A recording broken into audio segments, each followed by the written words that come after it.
domineering mother and an absentee father. There was never much scientific evidence to support these claims, and the same is true of his views on sexual fantasy. Although the American mental health community has increasingly moved away from most of Freud's claims, it continues to instill a sense of fear and shame about sexual fantasy to this day by formally declaring numerous sexual desires to be unusual, or in the psychological lexicon, paraphilic. According to the Diagnostic and Statistical Manual of Mental Disorders, DSM, the Bible that American psychologists and psychiatrists live by, a paraphilia is a preference for any kind of non-normative sexual activity or target. The current version of the DSM mentions 8 specific paraphilias, including sadism and masochism, which refer to sexual gratification achieved through giving and receiving pain, respectively, transvestism, which refers to obtaining sexual arousal through cross-dressing, and fetishism, which refers to sexual desire for a non-sexual object or body part. The DSM is just the tip of the iceberg when it comes to the number of sexual desires the mental health community has deemed unusual, though. For example, the Technical Handbook, Forensic and Medico-Legal Aspects of Sexual Crimes and Unusual Sexual Practices by Dr. Anil Agrawal details a whopping 547 distinct paraphilias. Many of the entries on Agrawal's list would seemingly live up to the book's title, such as vomerophilia, which refers to being sexually aroused by vomit, eproctophilia, an intense sexual attraction to flatulence, and zoonecrophilia, the desire to have sex with dead animals.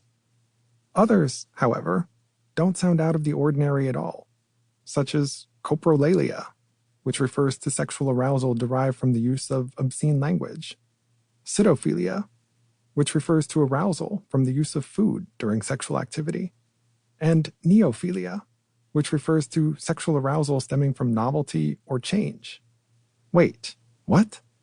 If we take this list at face value, it implies that anyone who is really into dirty talk, who loves using whipped cream or other edibles during foreplay, or who finds sexual routines to be dull, is, well, kind of a pervert.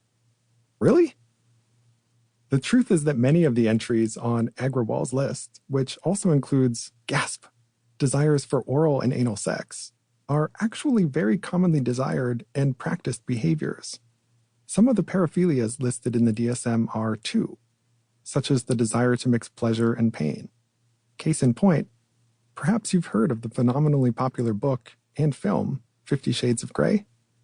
In other words, a lot of sexual desires have been deemed unusual, despite being anything but. This raises an important question. What is normal when it comes to sex? And who gets to decide that? Psychologists and psychiatrists have been telling us what's normal and what isn't for a very long time. Unfortunately, they haven't necessarily approached this matter objectively. Basically, whenever they've encountered something that doesn't appear normal to them, they have erred on the side of calling it a paraphilia, even in the absence of evidence that a given desire is rare or unusual. This freewheeling, arbitrary tendency to label desire after desire as paraphilic has had the problematic effect of stigmatizing far too many sexual interests, because for almost the entire time the DSM has been in existence, the term paraphilia has been synonymous with mental disorder. Look no further than the 1950s and 60s, when homosexuality was classified as a paraphilia in the DSM. This led the public to view being gay as a disorder.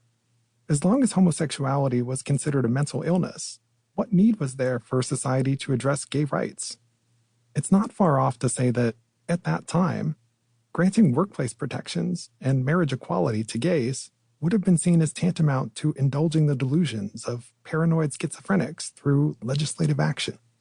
The DSM provided cover for America to dismiss gays' pursuit of equal rights, and to instead argue that the only thing they really needed was therapy to correct their sexual orientation.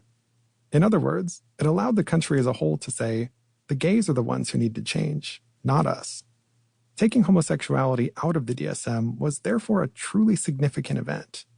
With the disorder title stripped away, people had no choice but to start taking the concerns of gays and lesbians seriously. For this reason,